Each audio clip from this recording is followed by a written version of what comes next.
Rwanda, cyane cyane turiya tuntu wagiye ushyiraho byerekeranye n'abana. Bifuza iki? Biriya nakoze cano yanjye, impamvu nayikoze yari igamije kurebera hamwe cyane cyane ku babyeyi, kurebera hamwe uburyo twakumira ubwinshi bw'abana bajya mu muhanda, kuko nkunda abana cyane. Hari ukuntu ugenda mu muhanda ukajya kubona ukabona utwana dutoya turaza dusaba, numva ngeze impuhwe nyinshi cyane.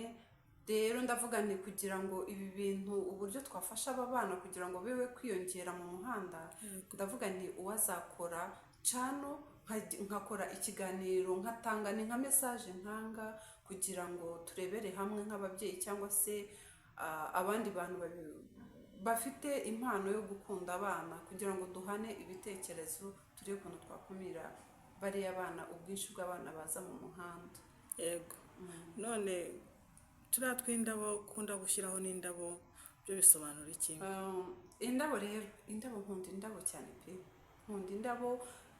Mbese mba numva mu bushobozi bwanjye nakora nka jaride y'indabo gusa. Nkunda indabo cyane. Hariya nashakaga nanone kugira ngo hari abantu bakunda indabo, bakunda ibintu byo gutegura. Kandi ikindi nabonye, nasanze indabo zirahenze. Abantu benshi bakunda indabo ziri naturere, bakunda indabo ziri naturere. Nararebye nsanga mu buryo bworoheje hari indabo zimerera mu mazi. Ushobora kujya wateguye iwawe, wateguye mu nzu, hanyuma ukazana indabo zawe ziri naturere ukazishyira mu ivaze, ugashyiramo amazi. Ntibigusabe kuba wajya ku isoko gushaka indabo cyane. Indabo ni indabo, mbese ziriya ndabo nerekanye ni indabo zikurira mu mazi.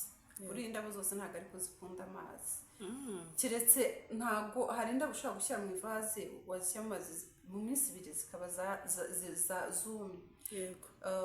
Zira rero niyo utazishyira mu butaka, niyo wazishyira mu mazi, zira ziri kuri cano yanjye, niyo wazishyira mu mazi rwose ugategura mu nzu iwawe pe, zakura zigasagamba neza cyane. Aba ari ubuhanga bukomeye. Yego. By'ibyanse, ibintu bya kinyarwanda nabonye ushyiraho nabyo. Icyo ni ikibazo cyiza. Icyo ni ikibazo cyiza nanone. Biriya by'ibyansi abana na biriya nabyo nashakaga kwereka urubyiruko. Abana bari kubyiruka ubu ngubu ntabwo bazi ibintu by'ibyansi. Biriya ni ibijyanye n'umuco wa kinyarwanda. Ibintu by'ibyansi ni umuco wa kinyarwanda, kuko njya mbona ku mashuri barabyigisha, ariko kugira ngo babibereke pratique atari teori, bajya kubishaka i Butare mu gikari ahantu hari ibintu by'umuco wa kinyarwanda. Biriya rero nashatse no kwibazanira mu buryo bworoheje, kuko simpamya ko biriya bintu by'ibyansi nashyize kuri cano i Butare wenda babifite kuriya. Bo bafite bya bindi bya kinyarwanda by'umweru nyine bya kinyarwanda, ariko biriya noneho n'umwimerere wabyo ni ibyansi nyirizina, bimeze neza, biba byateguwe bisa neza. Nashatse kugira ngo mfashe aba bana babyiruka nyine, urubyiruko. Hari n'abantu bakuru batabizi, mbishyiraho noneho nkajya mbisobanura. Ibyansi, ibisabo, umugamba, byose ibyo bintu ntabwo babizi. Rero nabishyizeho kugira ngo uzajya agira ikibazo yabibonye abe yambaza ati ibi ni ibiki, nkabimusobanurira mu buryo bwo kugira ngo abana bamenye umuco nyarwanda. Hanyuma ibindi nagiye nshyiraho n'ibintu bya siporo. N'ubundi kwa kundi dushishikarizwa gukora siporo. Siporo ikimaze ni byinshi cyane ngenda nshyiraho rwose, kandi bidufasha mu buzima busanzwe. Mwakoze rero, channel yawe turayikunda, dukunda kugukurikirana. Ubwo ibintu uzajya ugenda utumenyesha, ujye udusobanurira, tuzatukubaza. Mwakoze cyane. Yego, namwe murakoze rwose.